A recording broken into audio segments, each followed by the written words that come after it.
господин Тодоров за срещата, за това, което се прави не само за бадминтона, но и за леката атлетика.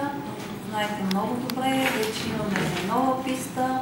Проведохме едни, поне за мен, невероятни балкански игри, които бяха на много високо ниво, оценено и по достоинство от състезатели, треньори, специалисти и всички гости, които присъстваха в тези 3 дни в нашия град.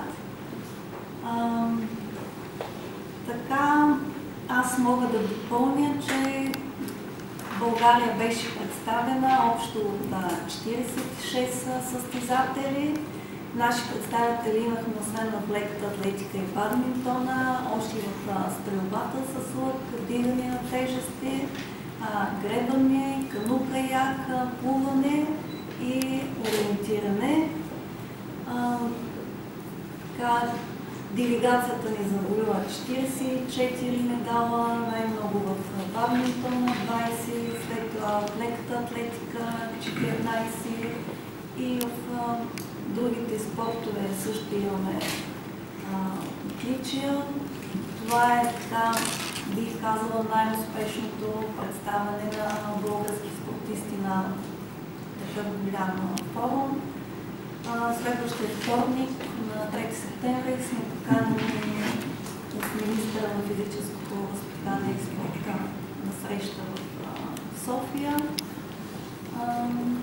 което идва да покаже, че така започва да се обръща внимание и на нас, тъй като общо взето всички участници в такъв род мероприятия в по-голяма степен разчитат на своя ентусиазъм, на духа, на волята, на който имат и така дори някаква такава подкрепа, бих казала и уважение, и за свидетелство на такъв вид уважение също не е никак малко. За моите участия, и всички знаете, така, първо спечелих сребърен медал на 2000 метра стипъл чейс, след това бронзов на 1500 и накрая златен на 400 метра препятствия. Общо взето участията ми бяха през ден.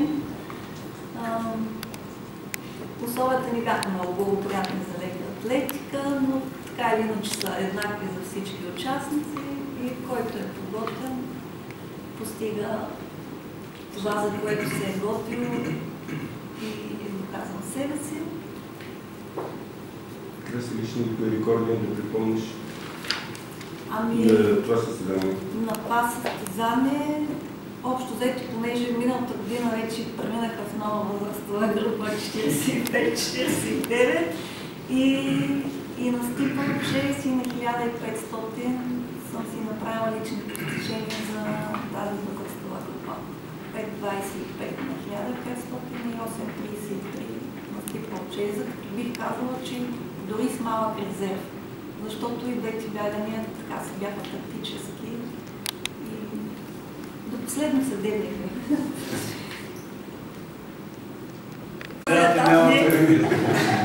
Община Стара Загора помага ли на ветеранския спорт финансово? Община Стара Загора винаги помага на ветеранския спорт. Аз мога да го отрека, когато сме домакини тук. Първо предстоеше Балканята, но тя може да заедателно през 7 годишния ноември месец. Също господин Тодоров оттък на веднага, както се хвалихме. Винаги Община Стара Загора е давала средства, когато сме домакини, да проведем едно отлично мероприятие, което се полага да не се спорта. А чувствате ли се дискриминирани спрямо другите спорти? Спрямо другите спорти не. Ако няма въпроси, сме подготвили един малко подаръци за нашите медалисти.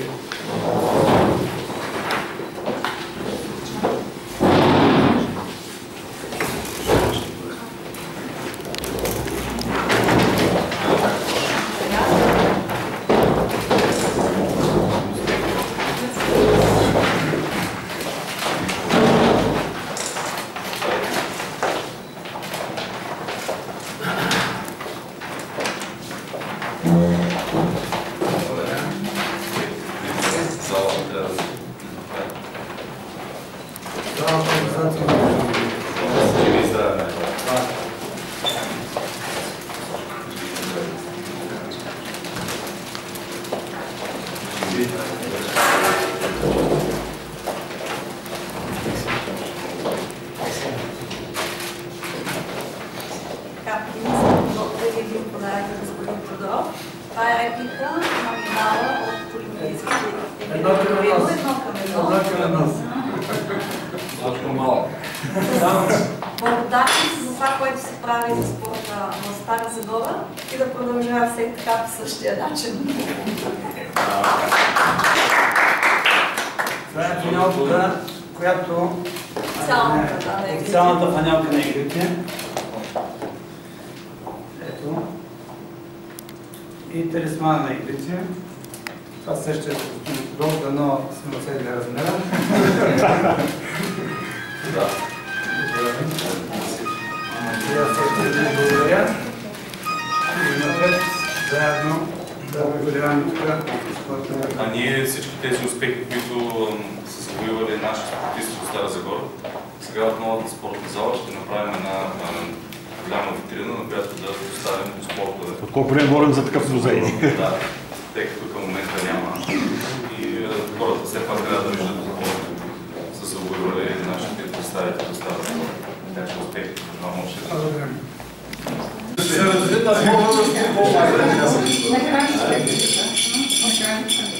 Айде.